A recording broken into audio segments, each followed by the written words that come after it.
बच्चों कैसे आप सब, उम्मीद करते हैं आप सब अच्छे होंगे और अच्छी चली होगी ये स्टडी। आज हम लोग सॉल्व करेंगे प्रश्नावली 8.2 का क्वेश्चन नंबर 1 का तीसरा। दूसरा तक का सारा क्वेश्चन सॉल्व कर चुके हैं, इससे पिछले चैप्टर का भी सारा क्वेश्चन सॉल्व हो चुका है। वीडियो प्लेलिस्ट में आप वहां जाकर के देख सकते हैं। ठीक है, तो चलिए शुरू करते हैं इसको बनाना, है ना। तो इसको बनाने से पहले एक छोटा सा रिक्वेस्ट, आप चैनल पे आए तो इसे सब्सक्राइब कर दीजिए और बेल आइकन को कर दीजिए हिट। चलिए क्वेश्चन क्या है, cos 45 डिग्री बटा, ये थोड़ा सा जो है ना टाइपिंग में बटा करने में थोड़ा सा हमको परेशानी हो रहा था, तो ऐसे कर दिए। ठीक है, तो हम पहले क्वेश्चन को थोड़ा सा किताबी भाषा में लिख देते हैं ताकि आपको समझ में आ जाए, कोई दिक्कत नहीं है। cos 45 डिग्री बटे,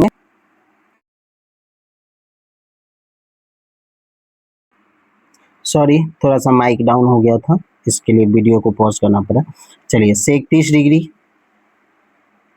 और cosec 30 डिग्री, बस ये प्रश्न है। अब इसी के आधार पे आपको क्वेश्चन को सॉल्व करना है। तो चलिए शुरू हो जाइए। सबसे पहले cos 45 डिग्री का मान निकालिए। तो cos 45 डिग्री का मान कितना होता है, 1 बटे में √2, ये इसका मान हुआ। फिर ये बड़ा सा बटा है, ये बड़ा सा बटा। अब sec 30 डिग्री का मान, किसका, sec 30 का मान। तो आपको sec 30 डिग्री का मान कितना होता है, 2 बटा √3 प्लस cosec 30 डिग्री का मान। तो cosec 30 डिग्री का मान सिंपल क्या होता है, 2। cosec 30 डिग्री का मान होता है 2। चलिए मान हम यहाँ पे डाल दिए। अब अगला स्टेप, अब अगले स्टेप में हमको क्या करना होगा, तो चलिए वही करते हैं, 1 बटा √2। अब बटे में इसका क्या करना है, बटे का जोड़। तो बटे का जोड़ में ई क्या हो जाएगा, बटे में √3, और बटे में √3 हो जाएगा तो √3 तो हो गया 2 प्लस 1 √3 और 2 से गुना, यानी कि 2√3।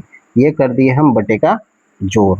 चलिए अब अगले स्टेप में हमको क्या करना है, तो 1 बटा ये गुना में आ जाएगा, ऊपर है ये उठ के इसके बराबर में जाएगा, यानी कि गुना में आ जाएगा। तो 1 बटा 2, यहाँ पे दशमलव मत समझिएगा, इसका मतलब हो गया गुना, और ये उल्टा हो जाएगा। उल्टा हो जाने से कहने का अर्थ है ये हो गया √3 बटे में 2, और ये 2 से 2 हो गया।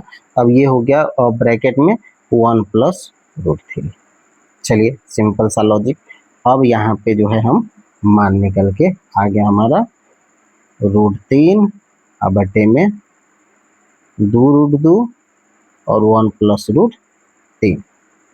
ठीक है, और इसका हम करेंगे क्या, परिमेयकरण। तो यहाँ पे लिख दीजिए परिमेयकरण करने पर, और जब इसका परिमेयकरण करेंगे तो कितना हो जाएगा, 3 दूना 6, यानी कि 3 दूना 6, 1 मिनट, रूट का 6, और